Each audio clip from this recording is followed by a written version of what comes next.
took a nosedive, and we had no money, we had no job, and we owed the government $278,000. Like you do. And so, Son said, we're gonna have to do something different, and you're going to wear a gown, and I'm going to wear a tux, and I'm going to play dinner theaters.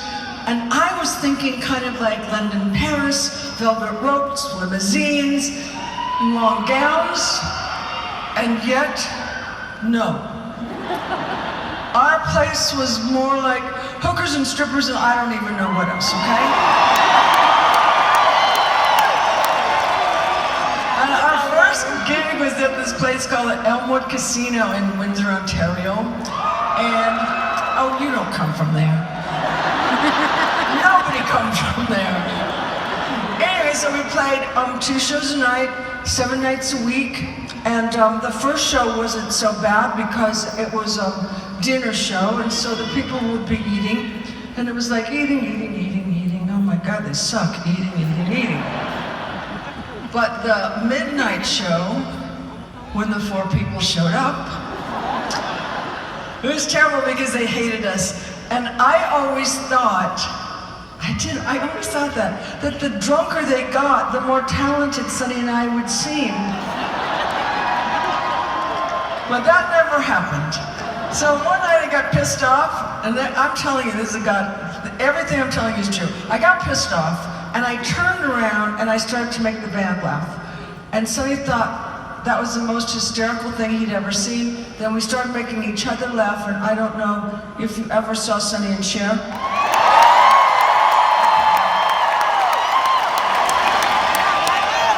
Well, those strippers and hookers were responsible for it. And so, when I left Sonny and I started doing my own show, I thought, well, it's the only way I know how to make up a monologue, you know? You say something and people laugh, you keep it, and if they don't, you just kick it to the curb. But lately, somehow, that hasn't worked. And so, I'm going to tell you about the 2 nights it took me to turn 40.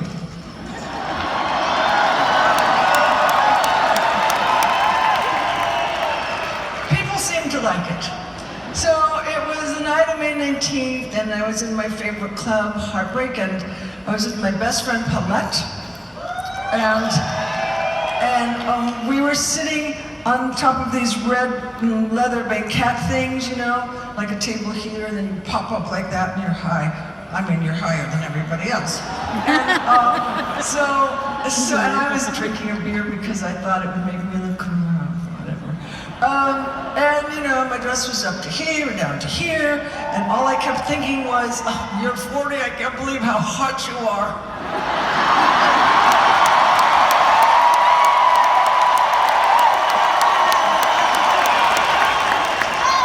I was kind of superficial 40. So anyway, all right, but I was about to make a movie with Nicky Cage, Moonstruck.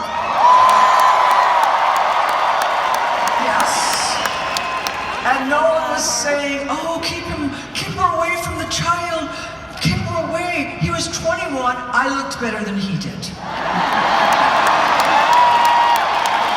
Okay? So anyway, Polly and I are having this wonderful time looking around and drinking my beer and just being hot. And then I was looking and I saw, oh my God, So I turned to Polly, and I said, and every woman is going to understand this, I said, Polly, don't look now. But over my right shoulder is the cutest guy I have ever seen. And my friend Paulette goes, where? I don't see him. Oh my God, that guy's really cute. You like him? So I got back and I punched her. And she deserved it. His name was Robert Camilletti, and that's another story. So that night we flirted, and it just didn't work out at all. So I went home, and I was staying with my friend, my close friend, who owned a hotel in New York, and he had just gotten out of jail or prison. Jail is the short one, prison's the long one. He had just gotten out of prison. Yeah, tax evasion, like you do. And he was letting me stay there because he's so sweet, and he owned Studio 54, and we were friends forever. And so I went to sleep dreaming wonderful dreams about being 40 and just kind of fabulous. And then my telephone rang in the morning, and the man said, "Hi, Cher, it's George." And I said, "Hi, George." And so I'm going to tell you his name and his occupation, but I don't want any clapping. And you have to take my word for this, okay? Because we're friends. All right, so his name was George Miller, and he directed Witches of Eastwick.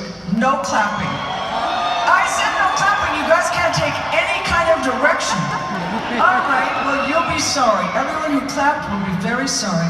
So he said, you know, I just called to tell you that I don't want you in my movie, and Jack and I, Nicholson, we don't think you're sexy and you're too old.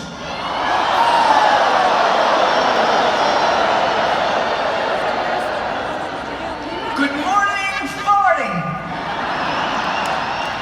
So it was so terrible. I was so devastated. And so tears just started to stream down my face, you know?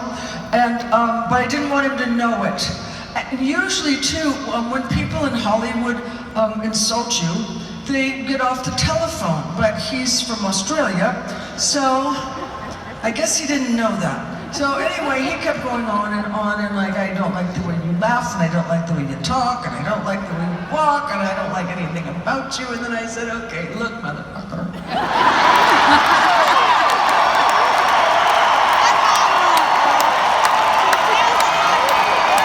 I did. I said, you didn't find me under a rock. I was nominated for Silkwood Academy Award, and I won the Best Actress Award in Cannes Film Festival for Mask. So you're not taking any big risk? Plop. Okay, but the tears were still streaming down my face because I was devastated. And then, what was going to be my big break? Okay, so anyway, I was sobbing, and then all of a sudden I thought, my, these are lovely tears. These are the tears that you pray for when you're an actress, because they just flow down your face. You don't have to make a squinty face, and you kind of look like a Madonna. Not the blonde one. Okay. I did it once in Moonstruck at the opera, where I just one tear rolled down my face. It was fabulous. But anyway, so I'm thinking, you lost the job, you're thinking about your tears, you're a crazy bitch, I'm not talking to you. And at that moment, my kids came in with a big cake and 2 bellboys. And it was, you know, happy birthday to you, happy birthday dear Mom, happy birthday to you. And then they looked at me and they went, Mom, you're crying. Mom, you're crying. And I went, well, that's because when women get to be a certain age and they're very happy, then they cry out of happiness. And they said, okay. And I said, all right, move along, we'll have a cake later. Okay, so then, oh shit, I forgot something. All right, I walk to this place when I've forgotten a little thing. So I was staying with my friend, my lovely friend, but I owed him $28,000 and I didn't have it. And now I have something more I forgot. Okay, this is a bigger one. Okay, now you're just gonna have to stay with me on this. Just hang in, it will make sense. It will make sense, it will not seem like it, but just hang. Okay, so, since the beginning of the David Letterman show, see how it's a little wacky?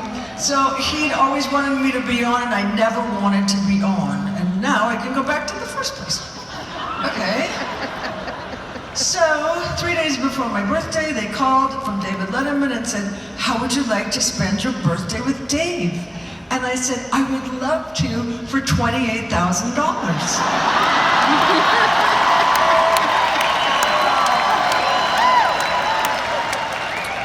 And they said, we don't do that. And I said, well, then neither do I. So they called me back in 20 minutes and said, okay, you can have the money. And I'm like, oh, cha-ching. And, but the producer said, while we're on the phone, out of curiosity, could you tell me why you never wanted to come on the show? And I said, well, because David's very funny and he's very smart, but sometimes when he doesn't like the guest, he can be kind of an asshole. Yeah. So the producer agreed and we hung up. Anyway, so it was the night of my birthday and I was dressed like, I don't even know what, some sort of lady, bad lady. And so anyway, we got in the middle and we were sitting in our chairs and he was funny and I was funny and he was funny and I was funnier. And then he said, so tell me, Cher, why haven't you ever wanted to come on my show? And I couldn't say those words in the 80s and I couldn't lie because it would have just been the end of the interview and I would have been so screwed. Okay, so I'm thinking, my head is actually exploding. Where do I go? How do I do it? What will I say? Blah, blah, blah, blah, blah, blah. And out of my mouth was coming because I thought you were an asshole. And I was like trying to shove it back in, but it was out. And he said that he was traumatized by that for 5 years. And I believe him. But we became friends after that, and it was okay, so it wasn't so bad. Actually, on my last birthday, he sent me a lovely birthday card, and he wrote on it in script. Script is a thing that we used to do.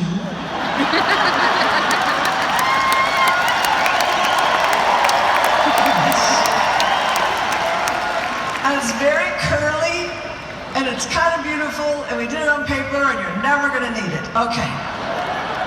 So, it was beautiful anyway. And, but at the bottom of the card, there was a PS, and it said, PS, my mom always liked Sunny best. So I think he's harboring, I don't know. So anyway, that was then, and this is now, and I'm not 40. And I hesitate to say my age because I can never figure out, like, why do people clap at an age? And the other night, about 2 nights ago, I was thinking, hell yes, you should clap. I'm still here, for God's sake.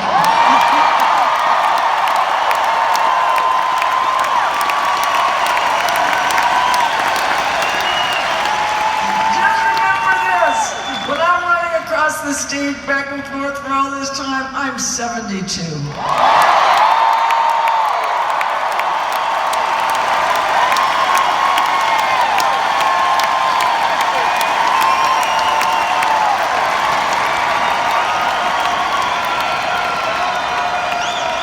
And I can do a 5-minute plank.